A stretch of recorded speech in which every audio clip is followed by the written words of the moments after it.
اور ٹائم پہ چماٹے لگ جائے نا انسان کا بچہ بن جائے گا. ماں باپ نے اگر ٹائم پہ چماٹے نہیں لگائے, بڑا ہو گیا اسی کنڈیشن میں, وہ اب نہیں بن سکتا. سست کا سست, وہ مرے گا بھی لیٹ, ٹائم پہ نہیں مرے گا وہ. لیکن اس کی زندگی سے کوئی فائدہ نہیں ہے, زندگی میں بھی ایسے جیسے مرا ہوا ہے. تو لوگ کہیں گے کوئی مرنے کے بعد بھی لیٹا ہوا ہے, مرنے سے پہلے بھی کیا تھا, لیٹا ہوا. تو سستی بہت بری چیز ہے. اور سست کسے کہتے ہیں؟ جس کو اپنی خواہشات پہ کنٹرول نہ ہو, از کالڈ سست. سمجھ میں آ رہی ہے بات؟ دل چاہ رہا ہے یہ کھا لو, یہ کھا لیا. دل چاہ رہا ہے وہاں بیٹھ جا, وہاں بیٹھ گیا. پڑھائی کا ٹائم ہے, بیٹھ گیا لڑکوں میں گپے مارنے کے لیے. اسکول کے بچوں کو یہ بڑا مسئلہ ہوتا ہے. پڑھائی کا ٹائم ہے, دوستوں میں بیٹھ گئے, اٹھا ہی نہیں جا رہا. پولیس آ رہی ہے اٹھانے کے لیے, اٹھ بھائی تیرا کل ایگزام ہے, ہلا ہی نہیں جا رہا. اس کا سب سے زیادہ تعلق آپ کی باڈی سے ہے. اگر آپ کی باڈی میں موٹاپا ہے یا پھوڑ پھاڑ رہے ہو تو آپ چست نہیں ہو سکتے. کچھ لوگوں کا میٹابولزم اتنا تیز ہوتا ہے, جیسے ہمارے رفیع بھائی ہیں, یہ جتنا بھی کھا لیں یہ سست نہیں ہو سکتے. اندر کی باڈی نا ہلتی رہتی ہے. میں نے کبھی ان کو آرام سے بیٹھے ہوئے نہیں دیکھا. ابھی بیٹھے ہوئے وہ بیان سن رہے ہیں, آرام سے نہیں بیٹھے. اچھی بات ہے, چست ہونا چاہیے انسان, ایکٹیو ہونا چاہیے. بھاگے دوڑے پھر کھا بھی لے تو وہ لگ جاتا ہے. تو آپ نے دیکھا ہوگا کچھ لوگ گھر میں ایسے ایکٹیو, جا رہے ہیں ادھر آ رہے ہیں, ادھر آ رہے ہیں, ادھر جا رہے ہیں, اور کچھ ہوں گے پڑے ہوئے رہیں گے ہر وقت. اللہم انی اعوذ بک من الکسل. نبی صلی اللہ علیہ وسلم نے فرمایا, اے اللہ سستی سے میں تیری پناہ مانگتا ہوں. صحابہ میں سستی ہوتی تو اتنی بڑی بڑی جنگیں نہ لڑتے. وہ جب مسلمان چست ہوا کرتے تھے, دنیا میں مسلمانوں نے راج کیا ہے, ہر میدان میں ہم آگے تھے. اور جب مسلمان سست ہوئے تو حال دیکھو کیا ہو گیا. باتیں پھینکتے رہیں گے, اور جتنا سست ہوگا نا منہ کے فائر اتنے مارے گا وہ بیٹھ کے. سست آدمی کی ساری طاقت کہاں ہوتی ہے بولو؟ زبان میں. کبھی ادھر بیٹھا ہوگا مسجد کے ادھر تھوڑے سے ٹیک لگا کے پھینک رہا ہوگا لمبی لمبی. کبھی کسی گٹر کے ڈھکن پہ بیٹھا ہوگا, لمبی تبصرے ایسے کر رہا ہوگا, ایسا پھینک رہا ہوگا لمبی. کچھ پتا نہیں ہوگا اس کو کسی چیز کی حقیقت کا, کچھ لینا دینا نہیں ہے, بولتا رہے گا بیٹھ کے. شادی نہیں ہو رہی میری, شادی نہیں ہو رہی. ایسے بھی بہت کر رہا ہوتا ہے, کوئی رشتہ ہی نہیں دے رہا, جہاں جاتا ہوں دھکے دے کے بھگا دیتے ہیں. بھائی تو جاتا ہے تو جو ٹائم دیا ہوتا ہے تو اس ٹائم پہ پہنچ نہیں رہا ہوتا. لڑکی والے کہتے ہیں ابھی سے پتا, میں نے دیکھتا ہوں یہاں دولہا ہی لیٹ ہوتا ہے اپنی شادی میں. تو میں کہتا ہوں جب تو اپنی شادی میں 1 گھنٹہ لیٹ ہے تو آگے سارے کام کیا ہوں گے؟ لیٹ. تو بچے بھی لیٹ پیدا ہوں گے. اب جو بچہ 1 گھنٹہ پہلے پیدا ہو جانا چاہیے تھا وہ 1 گھنٹے کے بعد ہوگا. بتاؤ وہ بچہ بھی سست ہوگا کہ نہیں ہوگا؟ جو ٹائم پہ پیدا نہیں ہو رہا. دنیا میں آنا کتنی بڑی نعمت ہے, جو دنیا میں ٹائم پہ نہیں آ رہا تو آگے اس سے کیا توقع رکھو گے؟ تو یہ ہم سب کا کامن مسئلہ ہے, سستی سب کا کامن مسئلہ ہے. یہ سب اس میں مشترک ہے. میں کوئی یہ اپنے آپ کو میں اس سے مستثنا نہیں کر رہا ہوں, یہ قومی بیماری ہے ہمارے اندر. تو اللہ تعالیٰ روزہ ہمیں رکھواتے ہیں رمضان کا, تاکہ ہماری جو طاقت ہے نا, کنٹرولنگ پاور, وہ کیا ہو؟ بڑھ جائے. اور منہ پہ کنٹرول کرنا سب سے مشکل. تو جب سب سے مشکل کام انسان کر لے گا تو جو آسان کام ہے وہ تو اور آسان ہو جائیں گے. کیا خیال ہے؟ تو سب سے مشکل کام کیا تھا؟ منہ پہ کنٹرول. وہ اللہ نے کروا دیا, یہ رمضان کی برکت سے کروا دیا. لیکن مسلمان بڑا ڈھیٹ ہے, مسلمان سے زیادہ ڈھیٹ کوئی ہے. وہ اس ٹریننگ کو بھی ٹریننگ نہیں سمجھتا, وہ اسے ایک رسم کے طور پہ کر رہا ہوتا ہے کہ جی رمضان آ گیا تو ہم نے پرہیز کرنا ہے, بس کیا کریں, ہماری پرمپرا ہے, ہماری خاندانی روایات ہیں کہ رمضان میں صبح سحری کی جاتی ہے اور افطاری کی جاتی ہے اور بیچ میں کچھ کھایا نہیں جاتا. تو یہ تھوڑا سا گزرنے دو, صحیح ہے, تھوڑا سا ٹائم کیا ہونے دو, پاس ہونے دو, پھر دیکھو. تو افطاری میں ہی پتہ چل جاتا ہے. اللہ تعالیٰ کا میرے ساتھ یہ فضل ہوا بعض دفعہ اللہ تعالیٰ کی طرف سے نعمت ہو جاتی ہے. میں نے جب ہم چھوٹے تھے نا تو میں یہ دیکھتا تھا, اس وقت روزے ہم پہ فرض بھی نہیں ہوئے تھے, لیکن ہم دیکھتے تھے کہ جب میں روزہ رکھتا تھا تو جب میں شربت وربت پیتا تھا نا, یہ چینی وینی کے شربت, تو سستی بہت ہوتی تھی باڈی میں, سے نیند آ رہی ہے, تو میں نے اسی وقت یہ شربت چھوڑ دیا. حالانکہ کسی ڈاکٹر نے نہیں ہمیں سمجھایا, کسی نے مجھے نہیں بتایا کہ یہ ہوتا ہے, اس سے یہ چینی نقصان دہ, نہ بس ایک دماغ میں یہ بات آئی تھی کہ یار یہ جب پیتے ہیں تو ایسے سست تو کیا کرنا ہے ایسے, یعنی ایسی غذا کا کیا فائدہ جسے پی کے کیا ہو جائیں, ٹن ہو جائیں.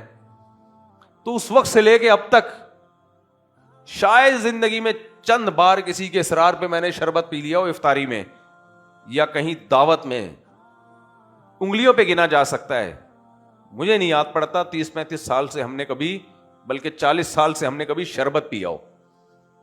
سمجھ میں آ رہی ہے بات کہ نہیں آ رہی ہے؟ نہیں آ رہی میرا خیال ہے. چھوڑ دو شربت. آپ کہو گے میڈیکل سائنس کی باتیں ہمیں نہیں بتاؤ, میڈیکل نہیں, شریعت کی باتیں بتا رہا ہوں. جس چیز کے پینے سے سستی آتی ہو, اسلام اس کو پسند کرے گا؟ اسلام سستی پسند کرتا ہے, چستی پسند کرتا ہے؟ زیادہ کھانے سے سستی آتی ہے. اس لیے نبی صلی اللہ علیہ وسلم نے فرمایا برتنوں میں سب سے بدترین برتن جس کو بھرا جائے وہ انسان کا معدہ ہے. سب سے بدترین برتن جس کو بھرا جائے وہ کیا ہے؟ انسان کا معدہ. ٹھوسے چلے جا رہے ہیں اس کے اندر. نبی صلی اللہ علیہ وسلم کے پاس ایک شخص آیا, غیر مسلم تھا, بھوک لگ رہی تھی, آپ نے اسے دودھ کا پیالہ پیش کیا, اس نے دودھ کا پیالہ پیا, پھر آپ نے دوبارہ اس کو پیالہ دیا, اس نے دوسرا پیالہ پیا, پھر آپ نے تیسرا پیالہ دیا, 7 پیالے پی گیا وہ. کتنے؟ 8ویں پہ کہا کہ سیر ہو گیا میں بس. پھر اس نے اسلام قبول کیا. اگلے دن دوبارہ آیا اسی کنڈیشن میں, آپ نے دودھ کا 1 پیالہ دیا, اس نے پیا, آپ نے دوسرا دیا, اس نے کہا سیر ہو گیا میں 1 میں. تو اس موقع پہ نبی نے فرمایا, ترمذی کی حدیث, المؤمن یأکل فی معن واحد والکافر یأکل فی 7 امعاء. مومن 1 آنت بھرتا ہے اور کافر 7 آنتیں بھر کے کھاتا ہے. آپ کہہ سکتے ہو آج تو کافی لوگ بڑی ڈائٹنگ کر رہے ہیں, وہ ڈاکٹروں کے کہنے پہ کر رہے ہیں, وہ خواہشات کو کنٹرول کرنے کی وجہ سے نہیں کر رہے. جہاں ڈاکٹر کہتے ہیں وہاں خواہشات کنٹرول ہو جاتی ہے, جہاں نہیں کہتے تو وہاں دیکھو شراب بھی چل رہی ہے, اور جو نائٹ کلبوں میں ہو رہا ہے, گرل فرینڈ وغیرہ وغیرہ, ان کی تو خواہشات کی کنٹرولنگ پاور ہے ہی نہیں ان میں. اور ابھی عورتوں سے دل نہیں بھرا نہیں ہے کہ وہ ہومو سیکسولیٹی کی طرف بھی چلے گئے ہیں. یہ تو ڈاکٹروں نے ان کو بتایا کہ کسی دھماکے سے پھٹ جاؤ گے, اس لیے تھوڑا ڈائٹ کرو. اسلام پہلے سے ہی آپ کو منہ کو کنٹرول کرنے کا حکم دیتا ہے. اور یہ بھی ذہن میں رکھو, میں نے جتنی حدیثیں دودھ کے بارے میں دیکھی ہیں وہ سب حدیثوں میں ایک ہی مضمون ہے, شدید بھوک میں دودھ کو کھانے کے طور پہ استعمال کیا گیا ہے بس. اور صرف دودھ پیا بس, پیٹ بھی. آج ہے کوئی ایسا مائی کا لال بھوک لگ رہی ہو, دودھ پیا اور کیا میرا پیٹ بھر گیا, اب کھانے کی ضرورت نہیں ہے؟ کوئی ہے ایسا؟ بولو نا کیا ہو گیا؟ نہیں ہے. اس کا مطلب کوئی ٹیکنیکل فالٹ ہے ہمارے اندر. خوراک کے معاملے میں اسلام کی تعلیمات کو ہم فالو نہیں کر رہے ہیں.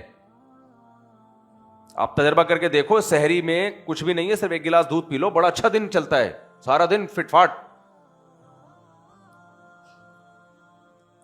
تو دودھ کو وہ ویلیو, دودھ کو دودھ سمجھا ہی نہیں جا رہا. ہمارے یہاں دودھ پراٹھے کے ساتھ ہوگا یا اور 20 چیزوں, ناشتے کے بعد 1 گلاس دودھ پیا جاتا ہے. دودھ مکمل غذا ہے, بس پی لو ختم.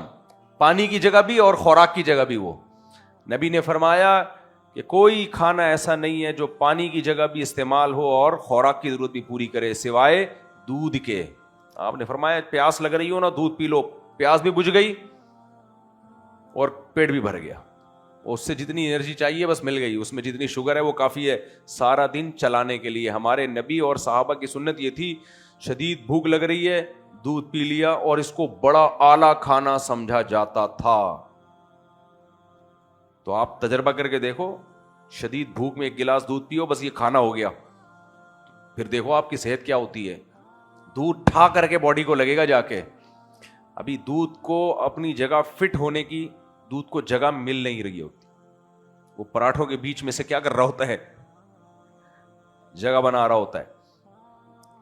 تو میرے بھائی خواہشات پہ کنٹرول کرنا ہے. ہاں وہ جو میں بتا رہا تھا نا, وہ صاحب آئے کہ مجھے کوئی نصیحت کریں.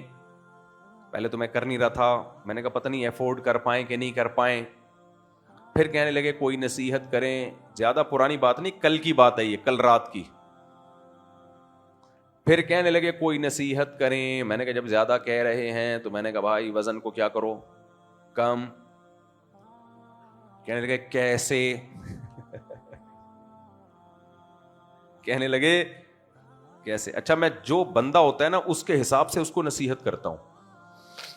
موٹیویشن یعنی موٹیویشن اس کے حساب سے کرتا ہوں. تو وہ چونکہ داڑھی والے ماشاءاللہ اور دین کی دعوت سے بھی جڑے ہوئے, تو میں نے کہا دیکھو آپ کی دین کی دعوت میں پرسنالٹی کا سب سے زیادہ دخل ہے. اگر کوئی شخص زیادہ کھانے کی وجہ سے آڑا ترچا ہو گیا, ٹیڑھا میڑا آڑا ترچا, پتہ ہی نہیں چل رہا ادھر کو جا رہا ہوں کہ کچھ چیزیں جب ادھر کو جا رہے تو کچھ چیزیں اس کی ادھر کو جا رہی ہیں. وہ کوشش کر رہا ہے میں یہاں جاؤں لیکن کچھ چیزیں اس کو ادھر کو لے کے جا رہی ہیں. تو بالکل میں نے کہا آڑا ترچا ٹیڑھا میڑا آدمی اس کی دعوت میں اثر نہیں ہوتا. تمام پیغمبر اللہ نے خوبصورت بنائے ہیں, اٹریکٹیو بنائے ہیں. شکل تو اللہ بناتا ہے وہ تو جیسی, لیکن باڈی تو اللہ نے آپ کو کنٹرول دیا ہے نا. زیادہ تر کچھ لوگوں کا نہیں ہوتا, وہ بےچارے میں نے بتایا قدرت کی طرف سے وزن زیادہ ہے, وہ تو ٹھیک ہے کوئی مسئلہ نہیں ہے. اپنے اختیار سے اپنے آپ کو بگاڑ دینا یہ اچھا کام نہیں ہے میرے بھائی, اللہ کو پسند نہیں ہے.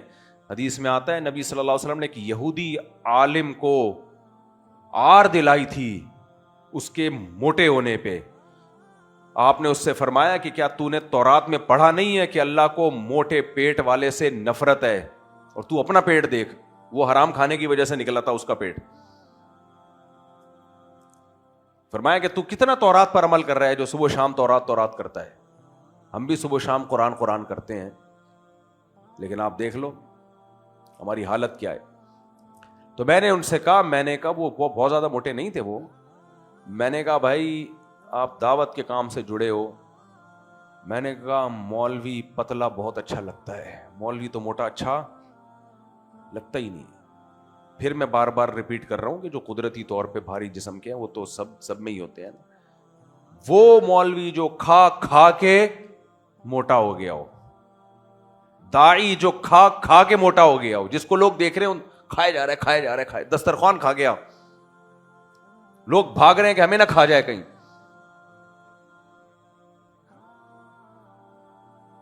حضرت شیخ الحدیث مولانا زکریا رحمہ اللہ تعالی ایک دسترخوان پہ بیٹھے ہوئے تھے, تو بات چل رہی تھی, دیندار لوگ بیٹھے ہوئے تھے دائیں بائیں سب. تبلیغی جماعت میں آپ جاؤ نا, جو بزرگ ہیں اکابر ہیں بہت تھوڑا کھاتے ہیں, روزے رکھتے ہیں. ہر جماعت میں جو نیچے کا طبقہ ہوتا ہے نا وہ بدنام کرتا ہے کس کو؟ اوپر کے طبقے کو.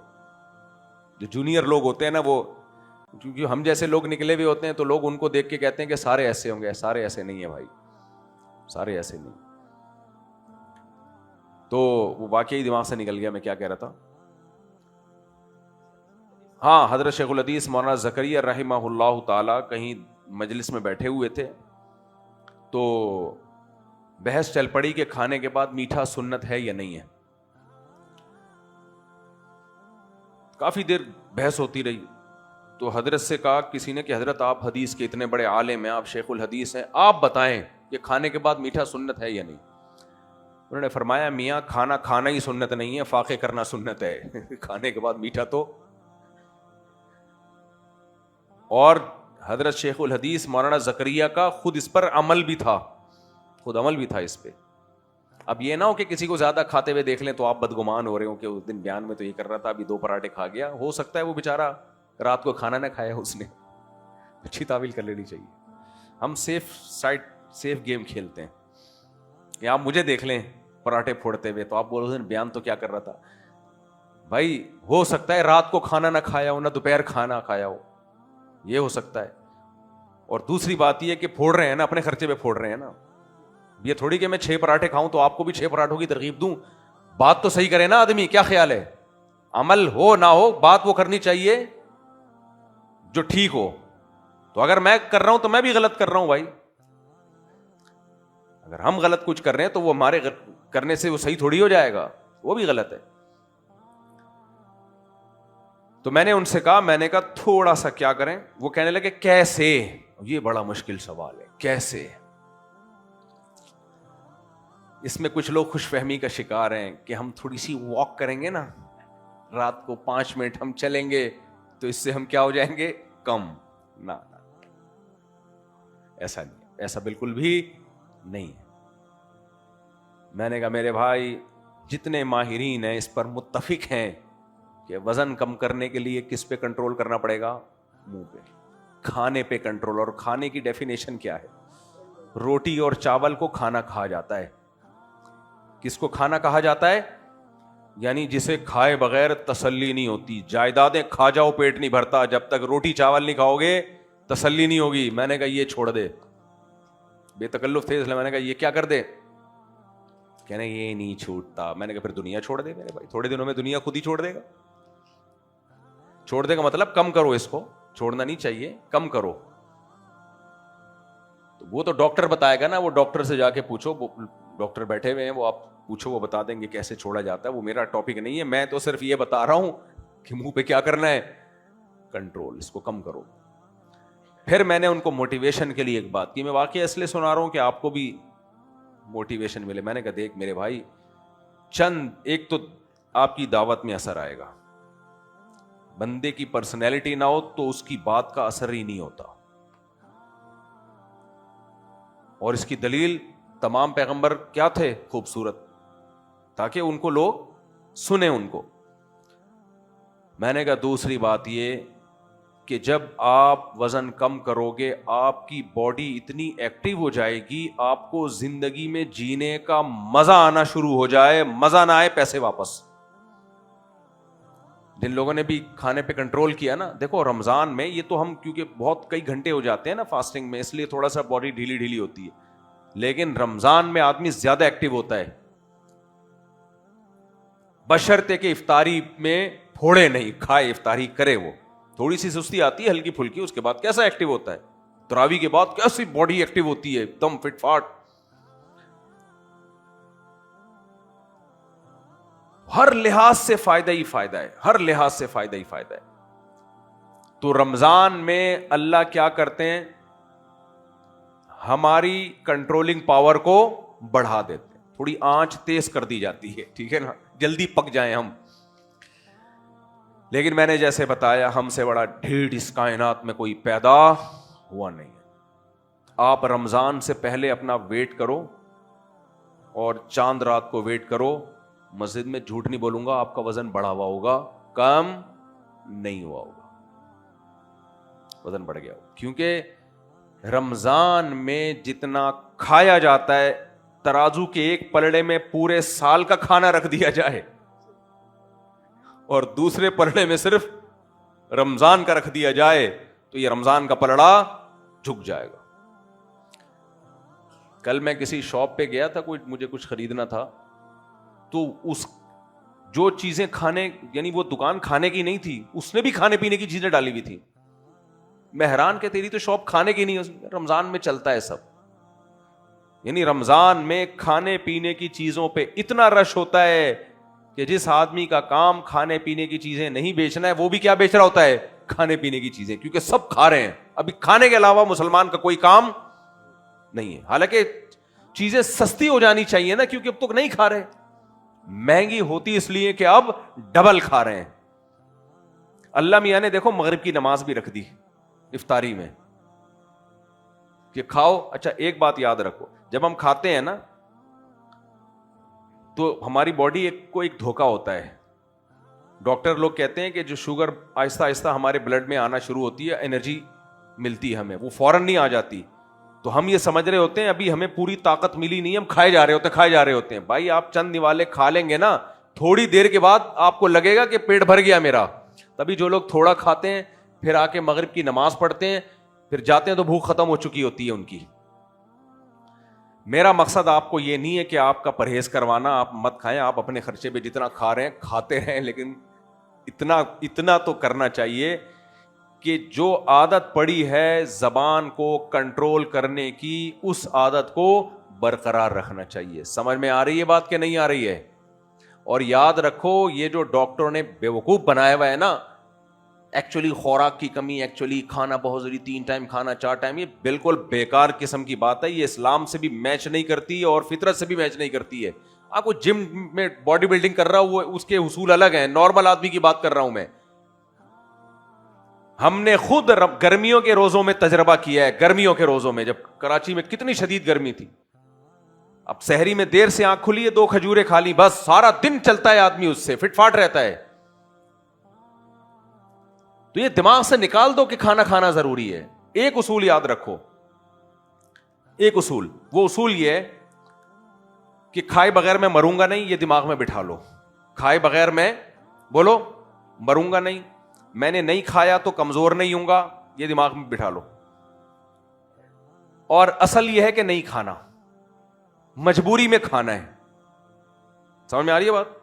زندگی اس اصول پہ گزار لو. اصل کیا ہے کہ کھانا, زندہ رہنے کے لیے نہیں کھانا ضروری ہے, یہ دماغ میں رکھ لو. جب تڑپنے لگو نا کہ یار گزارا نہیں ہو رہا, پھر کھا لو. ہمارا اصول بالکل مختلف, بہت زیادہ کھانا زندہ رہنے کے لیے ضروری. اصل یہ ہے کہ ہر وقت کچھ نہ کچھ کھانا ہی ہے. شدید مجبوری ہو تو چلو فی الحال, کیونکہ اب ڈکاریں اتنی آنا شروع ہو گئی ہیں اور دھماکے کے ساتھ پھٹنے کا خطرہ ہو گیا ہے, ہر طرف دھماکے ہی دھماکے, تو اب تھوڑا دیر کے لیے پرہیز کر لو تھوڑا سا. یہ نہیں ہے بھائی, اسلام کیا ہے, بالکل اس کے اپوزٹ ہے. شدید بھوک میں کھانا, اچھا کھانے میں بھی یہ جو اتنی ساری کچھ ہے نا, یہ نہیں ہے. نبی صلی اللہ علیہ وسلم کی خوراک میں دودھ ہے, کھجور ہے, گوشت ہے, اور کیا ہے, جو ہے, جو کی روٹی, بس 4 چیزوں پہ زندگی گزری ہے بھائی. سعودی عرب میں ایک کیس آیا تھا نا, بس یہ سنا کے بیان ختم کرتا ہوں. سعودی عرب میں طائف کی عدالت تھی, اس میں جج تھے بوڑھے, ہمارے استاذ ان سے ملے, انہوں نے کہا جج صاحب آپ کی زندگی میں کوئی انوکھا واقعہ آیا ہو تو آپ ہمیں بتائیں. کئی سال سے وہ طائف کی عدالت میں کورٹ کے جج تھے, تو انہوں نے کہا میری زندگی میں ایک عجیب واقعہ آیا. ایک آدمی کی 4 جوان بیوی آئیں, انہوں نے کیس کیا کہ ہم اس سے تنگ ہیں. تنگ کا مطلب سمجھتے ہیں نا, ہم اس سے تنگ ہیں, اس کو بولو کنٹرول. تو وہ اچھا بس میں مکمل, وہ جج صاحب کہتے ہیں میں نے اس کے شوہر کو بلوا لیا. کون؟ ٹارزن ہے بھائی. کہہ رہے ہیں وہ بڈھا آدمی. کہہ رہے ہیں جج صاحب کہتے ہیں میں نے کہا بھائی کیس ویس تو بعد میں کروں گا, ذرا سائڈ پہ لے گیا, کوئی کھاتا واتا کیا ہے؟ تو کچھ بھی نہیں تھا اس کی خوراک میں, کھجور, دودھ بس, اور زیتون کا تیل تھا میرا خیال ہے. 3 چیزوں پہ زندگی گزر رہی ہے. کوئی وٹامن شٹامن ٹوپی ڈرامے جو ادھر ادھر کے لگائے ہوئے ہیں, فٹ فاٹ. تو میرا مقصد کوئی آپ کو انٹرٹینمنٹ کے لیے واقعہ سنانا نہیں ہے, میرا مقصد یہ بتانا ہے کہ جب اللہ تعالیٰ نے اس مہینے میں ہم سے پرہیز کروا دیا ہے تو اس کو کنٹینیو رکھو. منہ پہ کیا کر لو, تھوڑا سا کنٹرول کر لو, جو میرے بھی نہیں ہے, جو حقیقت بات. تو اس سے کیا کرنا ہے, جب منہ پہ کنٹرول, تو پھر آپ کو آپ کا دل یہ کہے گا یار جب منہ پہ کنٹرول کر لیا تو یہاں کنٹرول کرنا زیادہ آسان ہے, یہاں بھی کنٹرول کر لو. کیا خیال ہے بھائی؟ پھر نماز بھی پڑھ لے. تو رمضان میں نا نیت کریں اپنی خواہشات کو کنٹرول کرنے کی پاور کو بڑھانا ہے, کیونکہ یہ بڑھ رہی ہے پاور, کیونکہ جو پاور استعمال ہوتی ہے وہ کم ہونے کے بجائے بڑھتی ہے. تو ہم جب کنٹرول کر رہے ہیں نا تو یہ طاقت آہستہ آہستہ کنٹرولنگ کی بڑھے گی. لیکن اگر ایک ہی دم سارے توڑ دیے ریکارڈ, اور وہ ایک دم ایسے جیسے کسی کو بھوکے کو 2 ٹائم کے بعد کھلائے تو پوری دیکھ کھا گیا, تو پھر کچھ نہیں ہوتا, پھر کوئی فائدہ نہیں. تو اس لیے نبی نے فرمایا بہت سے روزے داروں کو روزے میں بھوکا رہنے کے سوا کچھ بھی حاصل نہیں ہوتا, اور بہت سے تہجد گزاروں کو تہجد میں جاگنے کے سوا کچھ بھی حاصل نہیں ہوتا. تو اللہ ہمیں ان لوگوں میں شامل نہ کرے. وما علینا الا